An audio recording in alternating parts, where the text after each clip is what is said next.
comes back to their motivation. I'm not going on appointments where they're just trying to find out what their home is worth. So if there's no motivation, that's something you can send a pre-listing package to with comp. But if they're a serious seller, meaning they're wanting to do something in the next 7 to 10 days, those are the appointments you want to go on. Those are the people you want to get in front of. You're going to have a higher success rate. Hi, I'm Noelle with today's Brew, where top producing real estate agents share their tips and tricks on taking more listings, making more money, and having fun doing it.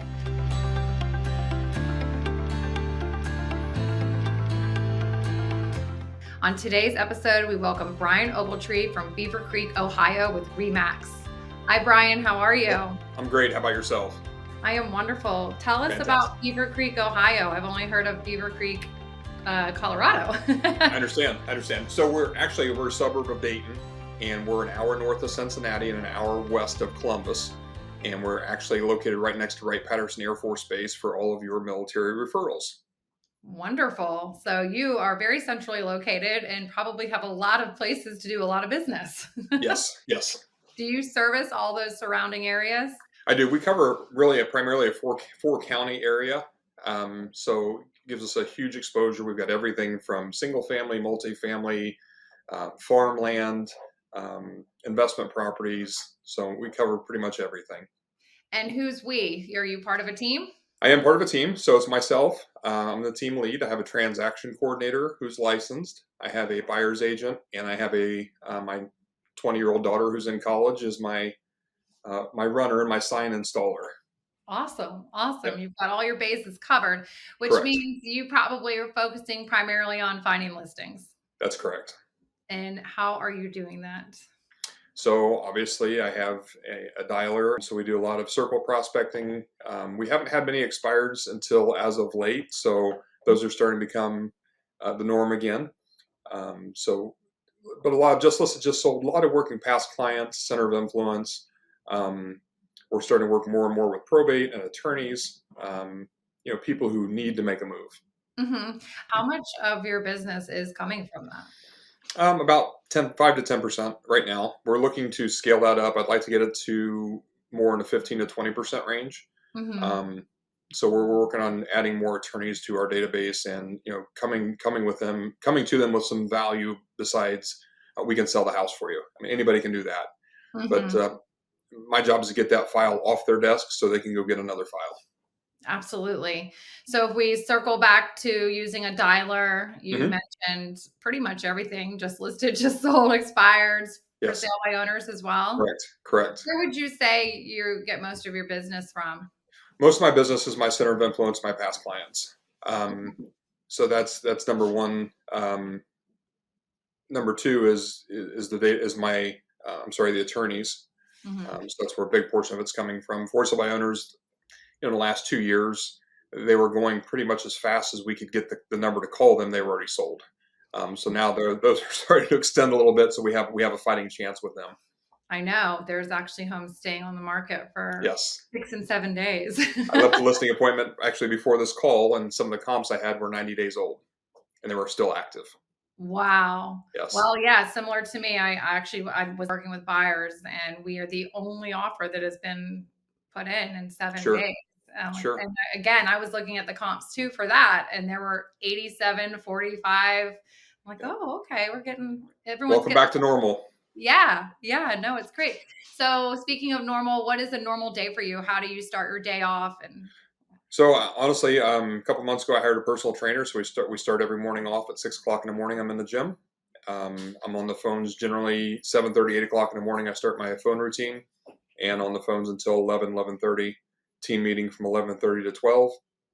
I usually leave for lunch 12 to 1, somewhere in there. We're doing lunch. My first appointment, whether it's just a flex appointment for a personal or for a client, is 1:30, and I have a 3:30 and 5:30 available. After that, we're done for the day. Sounds like quite a day. Keep it simple. No, exactly. So if you are on your routine and you're making your phone calls, how many calls are you making a day to get that listing? Right now, we're at 40 contacts to get a listing appointment, 53 contacts to get a listing taken. Okay, so what are some of the objections you're hearing? We're moving into 2024. Yeah. Walk us through how you would handle, or and other agents watching this, how you'll handle people saying we're waiting till the spring. Okay. First of all, you got to find out what's important. What's important for them about waiting till spring? Do they want to buy in the spring, or do they want to start looking in the spring? Um, what do they think is going to be better for them in the spring that doesn't exist right now? So that's something you've got to break down and find out more about that. So tell me more about that. What is important for in waiting till spring for you, Noel? Well, I think there'll be more homes on the market for me to look at to buy, and we need somewhere to go. Sure, sure. And with more homes being on the market, do you think there'll be more buyers in the market as well? Well, I hope not. Sure, but nothing pops up faster than in the spring than buyers for houses and dandelions. So Make it easy on you. sure, sure. But you're going to have more competition this spring. So would you rather look for a property now when there's less competition and a better opportunity for you to get the price and terms that you want, or wait till spring where you could be bidding against somebody else? That probably sounds like a better idea, Brian. Sure, and that's how I'd handle that. Perfect. Love it. Okay, great. How many transactions did y'all do this year? So this year we're a little off. Last year we did 131 transactions, and yeah, this year we're going to settle right at 100. So we're off about 30%, Oh, 25, about 25%. So well, I think that's across the country, but still, you feel it. it is, and it's you look back in the year and you look at things that you could have done differently or probably should have done. For me, it was adjusting to the market. It took me a whole quarter to realize that, hey, this isn't going to be like last year. hmm So How did you keep a healthy mindset, seeing the numbers down? What inspired you to keep going and do what you're supposed to do? Um, so I have a business coach, Mhm. and he always has suggested that we find something that commit to that motivates us. Um, we have a lot of rental properties. I have some specific goals. I'm working on my private pilot's license currently. Oh, It's not cheap. So you're a busy man, because that's your vision board right there. that's my vision board. Yes. So those are things that keep pushing me to do more. And having strong goals will equal strong production. Absolutely. What's in store for 2024? How many transactions do you want to have, and what are you going to do differently to hit the goal? Yep. So our goal for next year is to go back to 130 transactions. We know obviously that we have the capacity to do it based on our current team size. Awesome. Sounds like you have a successful 2024 coming your way. Yes. I did want to ask one more thing, just because commission is a hot Hmm. topic right now. Sure. How could you encourage agents to stay strong on a listing appointment? What can they say to handle that objection on cutting So commission? obviously you're going to hear more about this as the case works its way through the court system, right? hmm But I'd like to remind everybody it hasn't happened yet. So don't worry about what could happen. Focus on what you can do right now. Commission generally comes down to three things, and first one is the price we sell on the home.